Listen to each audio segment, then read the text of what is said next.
भारत की सेकुलरिज्म के पर चर्चा अगर करनी है तो मैं बहुत जिम्मेवारी के साथ आज और गंभीरता से बात करना चाहता हूं। भारत का सेकुलरिज्म इसलिए नहीं है कि संविधान के अंदर वो शब्द जोड़ दिया गया है।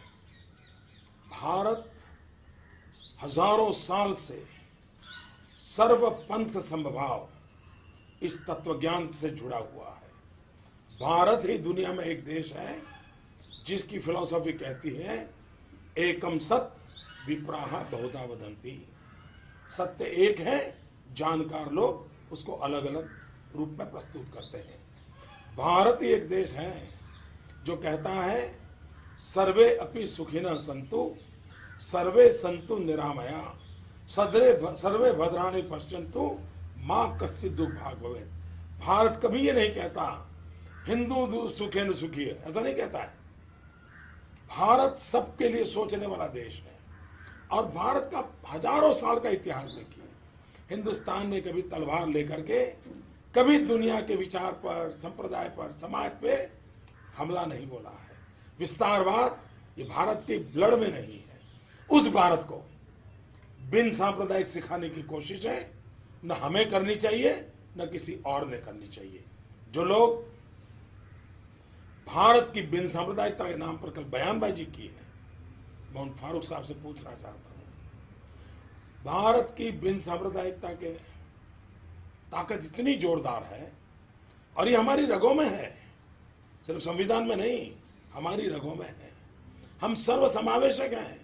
ये देश ऐसा है जो प्रकृति की भी पूजा करता है, पेड़ की भी पूजा करता है, पानी की भी पूजा करता है। यहाँ कोई पराया हो ही नहीं सकता। पूरे ब्रह्मांड को अपना मानता है, पूरे विश्व को परिवार मानता है। ये समाज है और उस समाज में अगर इस प्रकार की भाषा बोली जाए, कभी कभार कोई घटना घटे या किसी का बयान आ जाए, क्या हिंदुस्तान का सेकुलरिज्म इतना रद्दी है क्या कि कोई एक बयान दे तो खराब हो जाएगा? और इसलिए फारूक अब्दुल्ला से मैं कहना चाहता हूँ, हजारों साल के हिंदुस्तान के इतिहास में भारत की हजारों साल की महान सेकुलरिज्म की परंपरा को सबसे बड़ी चोट, गहरी चोट अगर कहीं पड़ी है तो कश्मीर में पड़ी है। और वो भी श्रीमान फारूक अब्दुल्ला जी आपके पिताजी की राजनीति के चलते हुआ है। श्रीमान फारूक अब्दुल्ला जी आपकी राजनीति के चलते हुआ है। श्रीमान फारूक अब्दुल्ला जी आपके बेटे की राजनीति के चलते हुआ है। इस देश में कश्मीर एक ही है जहां से पंडितों को धर्म के आधार पर निकाल दिया गया। जो सूफी परंपरा की भूमि थी उसको आपने निजी राजनीतिक स्वार्थ के लिए संप्रदाय के रंग से रंग दिया है। और इसलिए आप कोई बयान करने वालों को, मोदी को वोट देने वालों को दरिया में डुबोने की बात करते हो, पहले आपके पिताजी, आपका बेटा कश्मीर की राजनीति को सारी दुनिया में कौमी रंग देने का पाप कश्मीर की धरती पर आपने किया है। कश्मीर ये सूफी परंपरा की धरती है।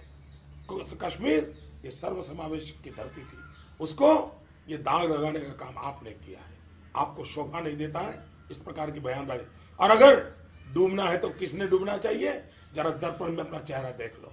आपके पिताजी का चेहरा दर्पण के सामने खड़ा कर करके ये सवाल पूछो कि कश्मीर के पंडितों को वहां से खदेड़ देने वाले लोग किस मुंह से देश को बिन सांप्रदायिकता के उपदेश दे रहे हैं? उनके मुंह में शोभा नहीं देता है। हम चुप हैं, इसका मतलब ये नहीं है कि जो चाहे वो भारत की हजारों साल की महान सांस्कृतिक विरासत को आए दिन चोट पहुंचाते रहे। ये शोभा नहीं देता है हमको।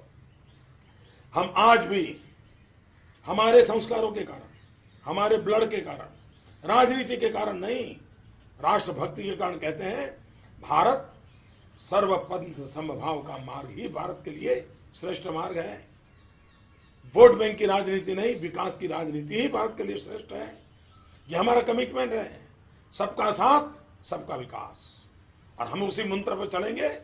फारूक अब्दुल्ला साहब जैसे कितने ही लोग अनाप शनाप बातें करें, इससे गाड़ी डिरेल होने वाली नहीं है।